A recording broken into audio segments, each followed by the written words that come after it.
dal leen ak jàmm ci AGT News chaîne bi leen di jox xibaar yi wér te wóor abonné leen ngir dara bañ leen a raw.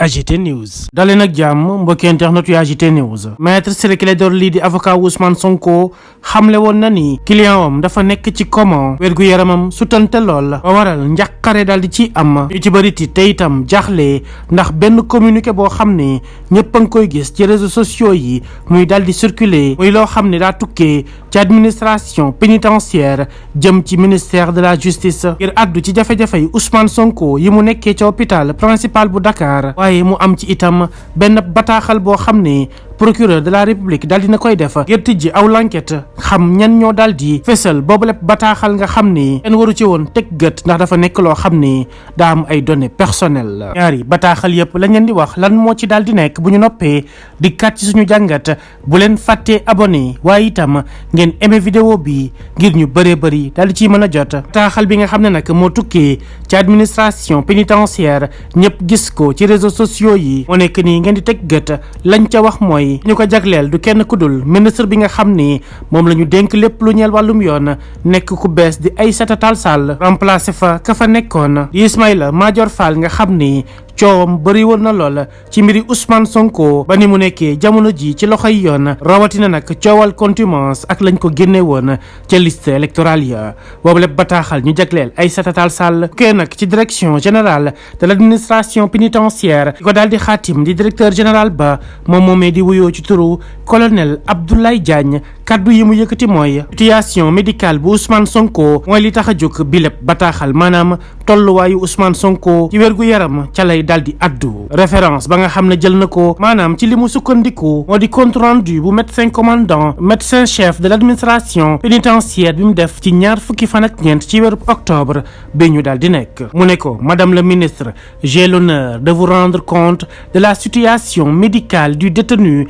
particulièrement signalé Ousmane Sonko en service de réanimation de l'hôpital principal de Dakar depuis le 17 août 2023 nee na ko yow madame le ministre li nga xam ne moo di sama bataaxal bilee li ko tax a jóg mooy ma am ay xibaar yu ma la dégtal ñeel kenn ci ñi nga xam ne ñoo nekk ci kaso bi di wuyoo ci turu Ousmane Sonko nekk nag ca service de réanimation bu hôpital principal depuis le 17 août 2023 maanaam fukki fan ak juróom-ñaar weerum août bii ñu weesu la fa nekk ba tey loolee moo waral moom mu daal di ciy teg ne en effet depuis 48 heures le surnommé présente une fièvre à 40 degrés avec frissons et vomissements le tout accompagné de perte de connaissance ayant nécessité des soins de réanimation nee na ko kookee nga xam ni moo di Ousmane Sonko ñaari fan mu ngi nii angaayu yaramam dafa yéeg lool dem ba 40 degrés boole ceeg di lox tey wàccu yegg sax ba ci perte connaissance waral ñu am ay pàcc yoo xam ne dafa ñeel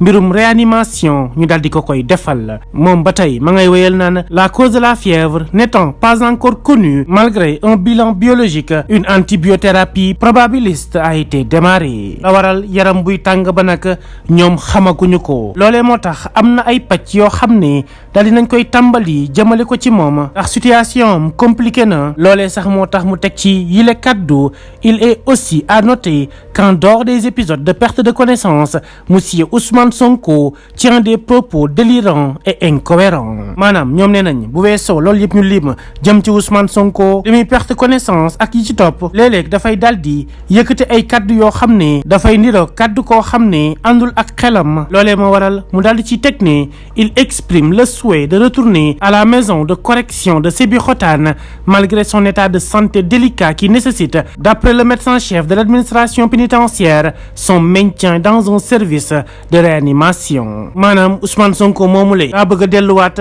ca fa nga xam ni moo di ca kaso bu Sébikotane waaye nag jamono ji wérgu yaramam may ko ndax médecin-chef bu administration pénitentiaire la mu wax mooy Ousmane Sonko mile dañ koo war a daal di téye ca fa nga xam ni moo di service de réanimation lu mel nag ci fàttali bu gàtt maître Ciré Clédor Ly ci bataaxal bi nga xam ne fesaloon na ko ma ngi ci doon wax naan kii di client wam di Ousmane Sonko dafay sàkku ngir ñu delloowaat ko ca kaso bu Sébikotane lam ca jublu mooy ëllëg bu ko dara dalee mu bañ a nekk ci hôpital bi waaye mu nekkee ca kaso ba ngir lépp mën a tegu ci ndoddal président Macky Sall ak i ñoñam ndax bëggul benn yoon ñuy jël mbir mi di ko teg ci ndoddal ñi nga xam ni ñoo di waay fajkat yi médecin yi nga xam ne jàpp na ne seen yoon nekku ci combat politique moo waral tey jilee situation bi mu nekk mu daal di ciy toll. loolee sax ñu mujjoon yëkkati ci ay kaddu moo tax ci bataaxal boobee tukkee ci administration pénitentiaire jagleeloon ko nag ki nga xam ni mooy garde des sceaux ministre de la justice jamono ji nag Aïssata Tall Sall moo koy daal di jiite mu nekk nag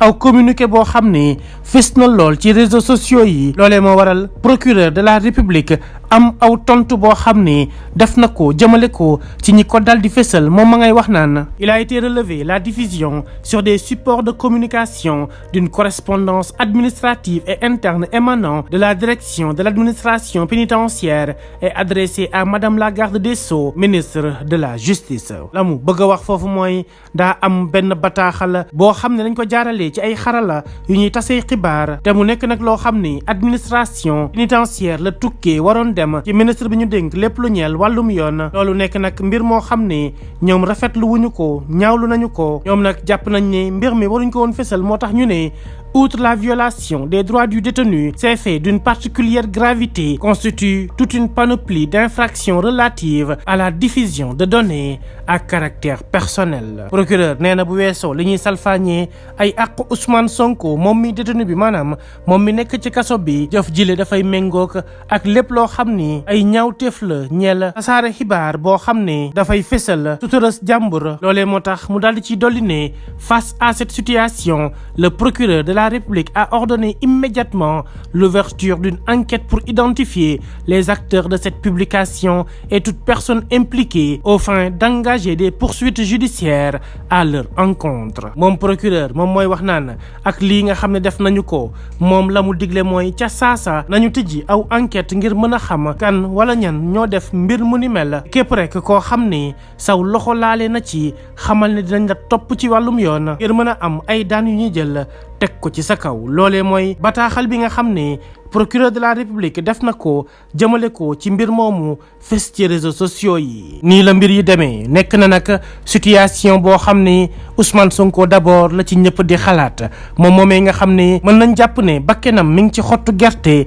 ndax sonn na lool toll na foo xam ne ñëpp a ngi daal di wax muy société civile bi muy opposition bi fépp rek foo dem benn kaddu bi la ñu am mooy Ousmane Sonko dañ ko war a libérer. président de la république Macky Sall ñëpp a ngi daal di sàkku ci moom ngir Ousmane Sonko milee mu libéré ko mu ñibbi këram. loolee dina tax jàmm ak salaam ñu gën koo mën a am surtout jongante yi atum 2024 yi ñuy waajal la ndax nag ñëpp gis nañ li ci nekk di ci daal di xew ab ndogalub justice boo xam ne ba tey jilee exécuté wuñu ko fële ca direction générale des élections ba tax saa su ne ñëpp di sàkku ci autorités yi nekk ci àdduna wërngal képp ngir ñu intervenir ci mbirum Sénégal. maître Ciré Clédor Ly avocat bu Ousmane Sonko saa su nekk benn kaddu bi la am nañu jéem a xool naka la ñuy def ba saafara bi lépp situation buñ ko deful ëllëg rëccu dina am te bu boobaa dina fekk mu wees ndax nag moom saa su ne mi ngi tiit la nga xam ne moom la kenn dul ñaan daal di am ci Ousmane Sonko te bu boobaa nañu xam ne ñoom ñooy daal di gàddu lépp seen ndodd la lépp nara daal di tegu. Ousmane Sonko sénégalais la comme ñëpp war naa doxi ay soxlaam ca na mu waree di dem ak dikk waaye itam di mën a politique am te sax ki nga xam ni moo di juge bu tribunal d'instance bu Ziguinchor daa am ndogal bu mu jël ci moom génnee ba ñu ko génnee woon ca liste électorale ya nañ ko ca delloowaat buñ sax am luñ ci hésité ca saasa lañ ko war a def waaye ba tey jilee kenn jëmmaalagu ko ba tax ñu dem saisir ña nga xam ne ñoo di waa Sénat ngir ñoom ñu mën a def liggéey bi ci war exiger ñu jox leen ay fiche de parrainage baa ñu am ci aw saafara buñ ci mën a daal di indi. situation bu Ousmane Sonko doy na waar sénégalais yëpp tiit nañ jaaxle nañ xamuñu fan la ñuy féetee xamuñu itam kan la ñuy gëm waaye nag benn conseil ku ci bëgg di am lu leer saa su nekk da ngay faral di teewlu Pape Alé Niang ci chronique yi nga xam ne mi ngi koy daal di def ci chaîne YouTube am di Dakar Matin. situation bu Ousmane Sonko bilee fan la nar a jëm ci lan la nar a daal di yegg lan la ñu mën a def ba am ci aw saafara loolee moo upp bopp sénégalais yëpp saa su ne ñu ciy xalaat ngir génn ci bi lépp situation fan la nar a mujjee mooy li jaaxal ñëpp. ci fàttali procureur de la république daa fas yéene topp ñi nga xam ni ñëw fésal bi lépp bataaxal kon nag bu mu bett kenn ci fan yi di ñëw bu ñu déggee ne am na ñeneen ñoo xam ne teg nañu leen loxo ñeel mbir mile ndax nag li nga xam ne moom la procureur daal di sàkk mooy léegi nañu tijji aw l'enquête ngir xam lan moo ko daal di dugal fépp foo xam ne rek mën nañ faa daal di tas aw xibaar. mbiri Ousmane Sonko nag tëj na bopp sénégalais yëpp fan la nar a mujjee lan moo ci nara daal di xew dinañ ci am aw solution am déet li am ba des mooy Ousmane Sonko ñu bëree bëri ñi ngi xaar ngir mu tàmbali ay parrainage am askanu Sénégal gànnaayoon nañu seen ay carte électeur ngir waajal boobu lépp bés ndax dafa nekk un tournant décisif luñ fas yéenewul bàyyi ak kenn rawatina nag nguur gi fi nekk te ñu bëree bëri daal di leen meri ci doxalin bi nga xam ne am nañu ko ak seen jëflante jëmee ci Ousmane Sonko fan la mbir mi nar a mujjee lan moo nar a xew lépp loo xam ne dafa ñeel boobu lépp communiqué ñan lañu ci nar a daal di teg loxo ndax Ousmane Sonko dina génn ci coma bi mu daal di nekk dina bokk am déet ci jongante atum 2024 bés bu waa Sénat daal di addu lépp dina leer du yàgg dara équipe bu AGT News dina leen ko toppal ngir saasu ne ngeen ciy am ay xibaar ki jàngat yu wér te wóor. AGT News. Amis internautes d'AGT News, bienvenue. Comme nous avons eu à le dire tout à l'heure, avec les deux communiqués émanant respectivement de l'administration pénitentiaire et du parquet. Selon le premier, Ousmane Sonko est dans un état de santé critique, raison pour laquelle il tient à informer l'autorité. Mais cette correspondance, diffusée sur des supports de communication, a poussé le procureur de la République à faire en sorte qu'il y ait des poursuites contre ces personnes qui ont diffusé ce communiqué, car il considère que ces faits d'une particulière gravité constituent toute une panoplie d'infractions relatives à la diffusion de données à caractère personnel. Ousmane Sonko est en prison, en réanimation à l'hôpital principal de Dakar. À la DGE, on refuse de lui donner ses fiches de parrainage. La Sénat n'a toujours pas statué sur son sort. Quelle sera la suite des événements? Restez connectés, l'équipe de AGT News vous tiendra informé. AGT News.